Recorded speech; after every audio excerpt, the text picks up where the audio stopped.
Road Trips, Chicken Parmesan, and Handcuffs by Adriana in the Snow. Chapter 2. Are we there yet? Remus complained.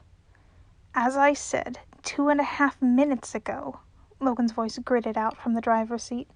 Remus barely suppressed a smirk. He was starting to actually get to him, and it was wonderful. Not yet. And as I said 2.5 minutes ago, Remus sniffed. It's not like I can see the clock to know that. Time moves slower when you can't see. That is objectively false, Logan said. Remus whined dramatically and threw himself, the best he could in his current predicament, back against the seat. He bumped into Virgil, who hissed and tried to push him away. Logan's voice was back to its normal monotone sound when he spoke again. Well, that wouldn't do. Figure out another solution to mark the passage of time, he said. Oh, mistake. Fine, Remus said. 1 Mississippi. 2 Mississippi. 3. Please let me strangle him, Logan, Virgil begged from beside him. Please, I won't even try running away if you let me. He just needs to stop talking. 4 Mississippi. Remus, Logan said. It sounded mostly calm, but Remus could hear his calm tone fraying around the edges. That is not what I meant. Stop. What are you gonna do, Mom? Turn the car around? 6 Mississippi. 7 Mississippi. He could almost feel Logan's agitation rolling off of him in waves as Remus steadfastly continued to count out the seconds. Virgil was also quite annoyed, clearly, but he was not Remus's focus. See, Logan was crafty, obviously, considering Remus was at his mercy and not for the first time. He was smart and calm, but Remus was starting to learn how to needle his way under the man's skin. An annoyed Logan was a distracted Logan. A distracted Logan might not be as careful as usual when they got to his destination.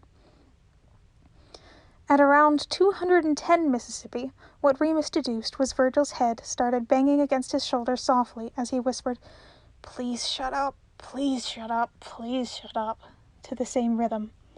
At 456, Logan turned on the radio to try to drown him out, but Remus just started to sing the numbers along to the tune. At 740, Virgil started lightly kicking him for each number. At 872, Virgil stopped kicking him. At 423, Logan firmly told him to stop or he'd gag him. Remus commented, "Sexy." Both of his companions reacted in different ways, but both clearly did not approve of his statement. Despite the threat, Remus was not gagged. Finally, at 1273, the car started to slow. "God, please tell me that we're there," Virgil groaned, "or at least tell me we're stopping to throw him into a ditch." "We are here," Logan confirmed. "You may take your blindfold off now if you wish, Virgil." There was a rustle of fabric in response to his words. "Great," Virgil said after a moment. "Taken to a cabin in the woods by a known criminal. Just my luck." "Could you take my blindfold off?" Remus asked. "No. Suffer." Remus pouted in his general direction, and despite not being able to see, he could feel his scorn. "Please, Virgie," he begged. He lowered his voice a bit. "I'll make it worth your while." The answer to that offer was the sound of a car door opening and then slamming shut. He could hear Logan sigh, and then another door opened. Remus sat in silence for a few moments. It took longer than necessary. Logan was probably trying to cool off a bit before opening the door. No fair! Remus had worked hard for that man's frustration. Honestly, his throat was a little dry from all the counting. Finally, Remus heard the door next to him open. He turned his head and flashed a smile. Apparently, said smile irritated Logan because he said, "Do you have to be like this constantly?" "Oh, I'm sorry," Remus said sweetly. "Am I making my kidnapping unpleasant?" "You started it." Despite the bite of his words, his touch was rather gentle when he moved to take off the blindfold and started to remove some of the restraints.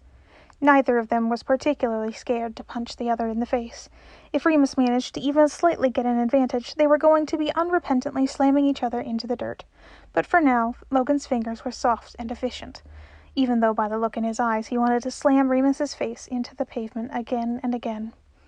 "I didn't kidnap you," Remus pointed out. "I arrested you. They're very different things." "That depends on perspective," Logan grumbled, continuing to work on unbinding him. Well, maybe you shouldn't have been hacking the FBI's computer system at a public library. It's actually one of the best places to hack the FBI's system, he said, deliberately ignoring the lawlessness of his actions and focusing on the least important part of Remus's sentence. It's much more difficult to track someone down when they aren't using a personal computer, and there are plenty of escape routes in a library. Not enough escape routes, Remus taunted. Logan bristled. You got lucky once. It won't happen again. Are you sure about that? Remus asked with a smile. He jerked forward when one of his hands was freed, trying to throw him off balance and grab the key, but Logan managed to step away quickly. They stared each other down for a couple seconds before Logan gave him a look with narrowed eyes. Completely, he replied. We'll see, Remus said. I'm rather good. I wouldn't be particularly arrogant considering your current predicament, Logan said, his head tilting just slightly to the left. That's like asking a fish not to swim, Remus said. A cheetah not to run. A bonobo not to fuck their way up the social hierarchy. Are you capable of behaving for any amount of time? Only when handcuffed, he winked. But then he blinked and looked at his still-bound wrist. To a bed. That can be arranged, Logan said, so instantly and casually that Remus just about choked on thin air. Oh my God, Virgil said from the other side of the car. Oh my God, I hate this. What? Logan asked. Virgil made a wounded sound, and Logan seemed to mull it over. I see, he said after a moment. On second thought, you are sleeping on the couch now. Oh, come on, Remus said. You seemed so obliging only a few seconds ago. Surely we can come to some sort of arrangement. I'll be very good. Logan rolled his eyes. Please, I'll do anything to get out of these handcuffs. Logan stepped forward again then, careful to keep the keys out of reach of Remus's free arm. He leaned in, and Remus fluttered his eyelashes at him. No, Logan said, right in his face.